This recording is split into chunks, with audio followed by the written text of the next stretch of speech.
Hi English 345 students, welcome to this quick video on content and function words.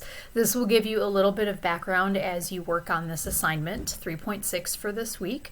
And I think it's important to make some distinctions about these different kinds of words in a sentence so you know what you're looking for when you analyze the groups of sentences that you'll look at in the attached document to this assignment. So as we see here up at the top, parts of speech. We've all learned about parts of speech at some time in our education, probably in elementary school, middle school, even in high school it might have come up. And we all know what nouns and verbs and adjectives are. We've used them, all of our school lives, I would say. And so, we might describe something as a noun if it names a person, place, thing, or idea. That's the definition you might have learned in traditional grammar lessons back in your, school days long ago. But we're going to look at a different kind of way of thinking of words in a sentence from a structural grammatical point of view. So structural grammarians see parts of speech as often identifiable through their position in sentences. So rather than giving a definition to each of the parts of speech, even though those definitions are useful, it doesn't mean we can't think of words as nouns or adjectives. But structural grammarians are looking at more the relationship of words to each other in a sentence. And morphology helps us with that because the endings of those words often give us a clue as to what kind of word we're looking at, and it influences where that word is going to show up in a sentence. So, her something was on the table. And we know that words that follow possessive adjectives like her are going to be nouns. And also this is the subject of the sentence. Her book, let's say, those two together form the subject of the sentence. So we know usually the subject is going to contain a noun of some kind. The verb is going to come after that noun. A prepositional phrase is going to be the object of that verb. And so that's kind of what we're trying to get used to with this idea of syntax or structural grammar. Okay, so using valuable ideas from both groups, we can divide parts of speech into two other groups. And those groups would be content words, which are open class words, and function words, which are closed class words. So why do we call content words open class? Content words are, if you want to apply the parts of speech label to that, it would be nouns, adjectives, verbs, adverbs. They're words that have some kind of meaning. And you can think about them, you can touch them or feel them, and you can look them up in the dictionary. They're going to have some sort of definition or some sort of tangible relationship to the real world. And these are open class words because we constantly add to this class of words. We're always coming up with new words. As our society changes, as technology evolves, we're going to come up with new words. And I think even in one of the discussion assignments you had earlier in the semester, some of you shared some of the new words that have come into being since you've been alive, and those are words I might not have used or might not have used in the same way when I was a kid or when I was your age. So words are always changing and they're always evolving. Function words, on the other hand, are closed class words. These would include words like, as we see here, pronouns, prepositions, conjunctions, determiners. Let me just take that off there.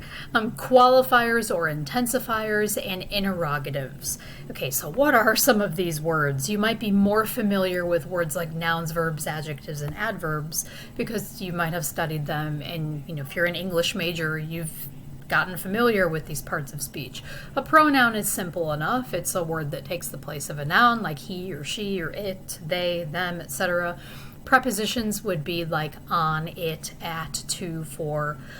Conjunctions are usually connector words, like the coordinating conjunctions, like the fanboys words, for, and, nor, but, or, yet, so, and even other conjunctions like although, even though, when, before, etc. Determiners you know very well, even if you don't think you do. A, an, and the. They're the articles, we call them articles also. We use these words constantly to point out how specific or not specific something is. Even words like this, that, these, and those are also determiners. They're also called possessive adjectives, and they're more specific than saying the. The is specific, but this, that, these, and those is even more specific.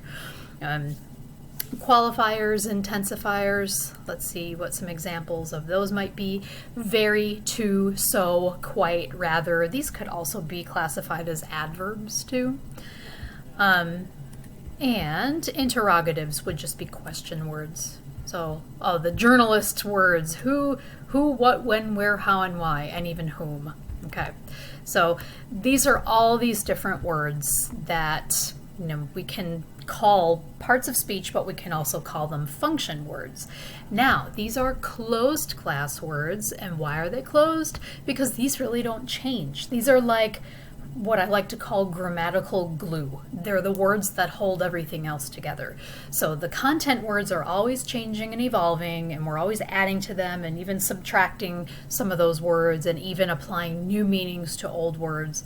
But the function words are really stable. That's what holds everything together, and it helps to determine the order of words in a sentence. Okay, so a little description in this table of the difference between content and function. So content words provide meaning or content, whereas function words provide structure for open class parts of speech. You might even start to think of this as like building blocks in a sentence, almost like Lego pieces that snap together to come up with a coherent thought that makes sense when we communicate with each other. Okay, so content words also add prefixes or suffixes to change their meaning or use. You've been seeing that already with the first assignments you've done in morphology. So you've looked at inflectional morphemes so far, and once you see this video, you will have looked at derivational morphemes as well. So inflectional morphemes give grammatical information to words, like making a verb past tense or a noun plural, or adding a possessive to a person's name. So all of those are the inflectional morphemes. The derivational morphemes, as you'll see, will change words from one category to another. So happy, the adjective, might become happiness, the noun. That would be an example of a derivational morpheme. So structure or function words don't change form or meaning. Personal pronouns, I guess, like, well, he, she, it, they're basically two different groups of those pronouns. You can have subject pronouns or object pronouns. So he, she, it, they would be the subject pronouns. Them, her, his, its would be object pronouns because they would come before an object. So those, the only reason they would change form or meaning or form or structure is just because they have different positions in the sentence. Okay, so content words are also identifiable through signal words in sentences. And I guess, it's by signal words, I think here we're just really talking about parts of speech and where you would see that word in the sentence. So if you see a word in the first position in the sentence, it's most likely going to be a noun of some kind. Are often signal words themselves. So, basically like all the prepositions that you see would kind of signal to you that there's a phrase, a prepositional phrase that's signaled by that word. Or let's say the articles a, an, or the are going to signal to you that there's a noun that's coming after it.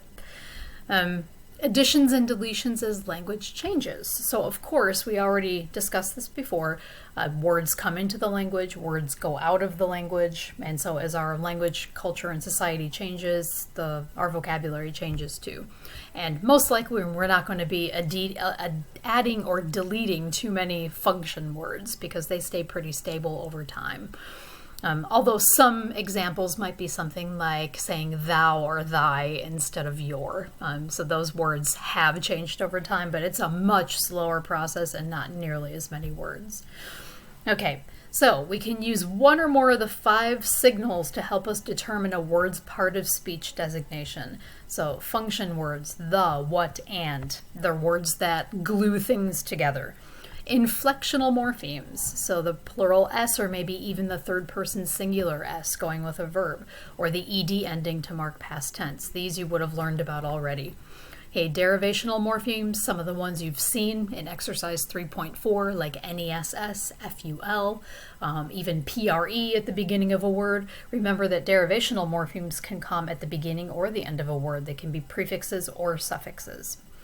Word order and sentence patterns. This is what you're going to be looking at in exercise 3.6, is kind of determining in a nonsense sentence, for example, why certain words would be content words or certain parts of speech, or why would they be function words or certain parts of speech. You'll use clues that you see in those words, especially their morphological endings, to help you determine why those words are what they are.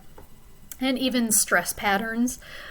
This won't be really important for exercise 3.6, but let's say subject or subject, subject and subject. That's the way they have those emphasized there. So subject would be a verb, but subject would be a noun.